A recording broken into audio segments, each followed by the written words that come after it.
श्री क्षेत्र गुप्त विठोबा बांगरवाडी या ठिकाणी आज नागरिकांची गर्दी झाल्याचं आपल्याला पाहायला मिळालं। आज पहाटे 5च्या आरतीलाच भाविकांनी मोठ्या संख्येने गर्दी केल्याचं चित्र पाहायला मिळालं। तर रस्त्यामध्येच काही नागरिकांनी वाहने उभी केल्याने ट्रॅफिकची समस्या या ठिकाणी भेडसावत असल्याचं चित्र आपल्याला पाहायला मिळालं आहे। सकाळी सकाळीच येणारे भाविक आपली वाहने व्यवस्थित पार्किंग न करता रोडच्या कडेलाच लावतात व त्याचा त्रास नाहक दुसऱ्यांना होतो। यात्रा कमिटी कसं नियोजन आहे, काय म्हणते यात्रा कमिटी पहा। श्री क्षेत्र गुप्त विठोबा बांगरवाडी या ठिकाणी प्रत्येक वर्षी प्रति पंढरपूर म्हणून यात्रा भरते।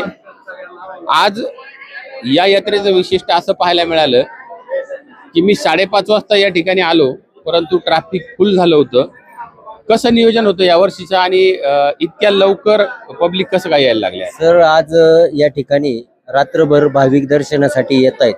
आपण 5 वाजता आपल्या पंचायत समिती गणाचे राजू शेठ पिंगट सपत्नीक, उद्योजक गंगाराम शेठ शिंदे सपत्नीक, ऋषिकेश फराटे सपत्नीक आणि आशिष आवटी सपत्नीक या 4 जोड्यांनी पहाटे महापूजा संपन्न केली आणि 4 वाजल्यापासून लोक तर लाईननीच दर्शन घेत आहेत। सकाळी 7 वाजता खिचडीचा महाप्रसाद या ठिकाणी आपण चालू केलेला आहे। तुम्ही पाहताय समोर सर्व भाविक शिस्तीमध्ये महाप्रसाद घेत आहेत आणि बाकी आलेले भाविक तिकडनंच लाईन चालू आहे, त्या लाईनने आपले दर्शन घेत आहेत।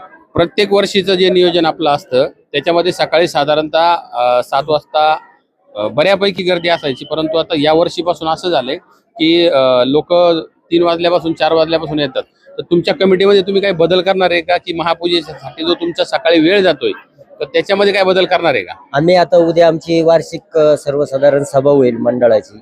उद्या हा विषय घेऊ की रात्री 12 वाजताच आपण महापूजा करून, म्हणजे सकाळी लोकांना अडचण पण होणार नाही आणि एवढी गर्दी एकदम लोड वाढणार नाही। कारण याचे परिणाम असे झाले, तुम्ही येताना पाहिले, तुम्ही गाडी 1.5 किलोमीटर गाडी लावून चालत या ठिकाणी आलाय।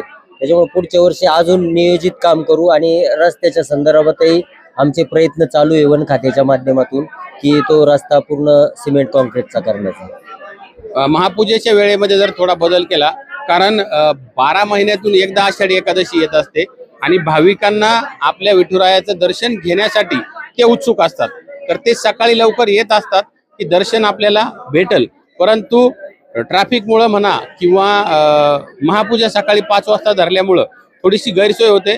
यात्रा कमिटीमध्ये आता हा विषय आपण मांडलेला आहे, त्याच्यामध्ये नियोजन नक्की करतील आणि जर रात्री 12 पासूनच दर्शन जर खुलं झालं तर नक्कीच या महाराष्ट्रातला प्रत्येक वारकरी या ठिकाणी पांडुरंगाच्या चरणी लीन होईल। खिचडी महाप्रसाद किती आहे यावर्षी? साधारण 4 टनापर्यंत खिचडी महाप्रसाद या ठिकाणी वाटला जाणार आहे। कोण अन्नदाते कोण आहे? अन्नदाते बरेच जण आहेत, आता प्रत्येकाचं नाव नाही घेऊ शकत, पण बऱ्याच जणांनी या ठिकाणी आपल्याला अन्नदान दिलेलं आहे। आपण काय करतो, आम्ही एकदम होलसेलमध्ये ते खरेदी करतो आणि जे अन्नदाते असतील ना त्यांच्याकडून पावती रूपाने पैसे घेतो आणि मग दुकानदाराला पैसे देतो। आपण पाहिलं तर आज सकाळपासून प्रति पंढरपूर बांगरवाडी या ठिकाणी भाविकांची मोठ्या प्रमाणामध्ये गर्दी झालेली आपल्याला पाहायला मिळत आहे। मोहन शेठ बांगर आपल्या समोर आहेत। मोहन शेठ, काय सांगाल, या वर्षीचा उत्सव कसा आहे? सालाबाद प्रमाणे आषाढी एकादशी निमित्त याही वर्षी आमच्या बांगरवाडी गावामध्ये अतिशय उत्साहामध्ये या ठिकाणी हा आषाढी एकादशी संपन्न होत आहे। जवळजवळ 1 लाखच्या पुढं भाविक या ठिकाणी संध्याकाळपर्यंत येतात। त्याचप्रमाणे 20 ते 25 दिंड्या आपल्या 2-3 तालुक्यामधून या ठिकाणी येतात आणि अतिशय आनंदाच्या वातावरणामध्ये या ठिकाणी विठुरायाचा गजर होतो आणि संपन्न सर्व आमची बांगरवाडी गावची सर्व मुंबईकर, पुणेकर या ठिकाणी अध्यक्ष उपाध्यक्ष हे गेले 15-20 दिवसापासून या कार्यक्रमासाठी या ठिकाणी झटत आहेत आणि अतिशय उत्कृष्ट असा हा कार्यक्रम संपन्न होत आहे।